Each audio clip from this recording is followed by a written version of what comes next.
Hey everyone, it's great to see you all again. Have you ever taken a photo and wondered why it was so blurry or maybe too stiff? Maybe you wanted to capture motion, but instead everything looked frozen. Or maybe you tried to freeze action, but your subject ended up a blurry mess. The secret? It all comes down to shutter speed. Shutter speed is one of the most powerful settings you have on your camera. It's what determines how movement appears in your image. Today, we'll cover how shutter speed works, what it affects, and how to perfectly balance your exposure and your motion. We'll test it in the field, go over a couple common mistakes that are used with shutter speed, and then I'll show you a couple of creative techniques that will change the way you shoot. I hope you all enjoy. A little life update before we start. If you have followed me on Facebook for any period of time, you'll probably have known that I've been living in an RV for over a year now. And it's been an incredible experience, but it's time for a change. I'm getting into a new RV that has an office or studio space, so I'm not just filming in my kitchen anymore. So this will probably be the last time you see this backdrop behind me, maybe one or two more videos, but I'm super excited and just wanted to let you all know. But let's jump in and first talk about what exactly shutter speed is. Shutter speed refers to how long your camera's shutter is exposed to light. Think of it as a tiny curtain inside your camera. The longer it stays open, the more light it lets in. The faster it closes, the less light enters. It's measured in fractions of a second, so when you see settings like 1/1000th, 1/250th, or 1/30th, it's telling you how long the shutter is staying open. If you go longer than a second, you'll see a number with a quotation mark behind it, and that is how many seconds your shutter is going to be open, and we'll get into that a little bit later. Faster shutter speeds freeze motion, while slower shutter speeds allow movement to blur in your shot. But knowing when and how to use each one, that's where things get a little bit interesting. Let's start with the freezing of motion first. Now, when talking about fast shutter speeds, we're talking about a bigger number behind that fraction, meaning that the shutter is open for a shorter period of time. So anything faster than about 250th of a second can be considered a faster shutter speed. But the exact setting that you want to use also depends on your scenario, whether you want to freeze motion at a sports game, wildlife, or even water. For something like a soccer ball or a sports game, 1/1000th of a second can usually get you by. For a droplet of water or a wave, 1/2000th of a second is a great shutter speed. However, for a bird in flight, especially something like a hummingbird, 1/4000th of a second is something that you want to try out. Take a look at these two images, for example. The first image was shot at a slower shutter speed, creating that motion blur as my subject was moving. However, when I bumped up my shutter speed, you can see that it was a perfect freeze. One huge common mistake is using too slow of a shutter speed for a fast-moving subject. You may also need to increase your shutter speed if you're shooting handheld shots.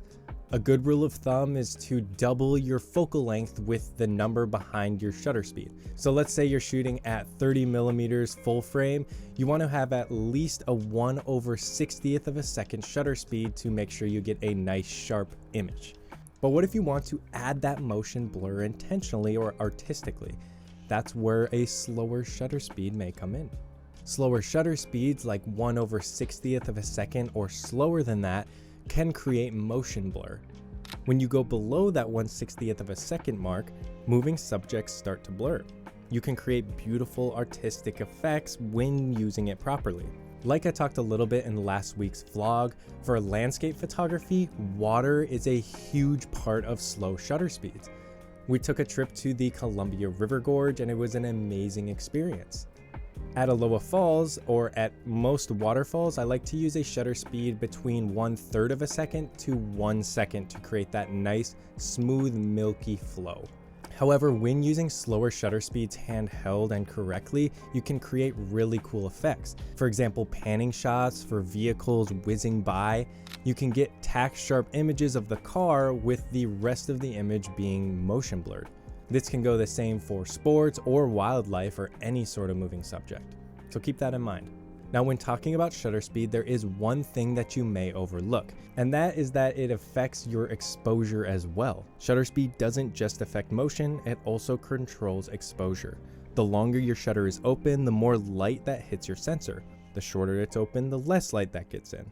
For example, in this dark room, shooting at 1/4000th of a second, it is completely black. So I have to bump up my shutter speed in order to get more light onto the sensor. At something like 5 seconds, this same room is completely overexposed. Finding something in the middle to balance that exposure is something that we may need to do. Say at night or at sunset when there's not a lot of light coming into your camera, when using a faster shutter speed, your image might be completely dark or your blacks might be completely crushed, meaning there's no detail left to bring back. The same goes for when it's a super bright day and using a slower shutter speed. That exposure is going to be completely blown out, and just like your shadows, your highlights are going to have no detail.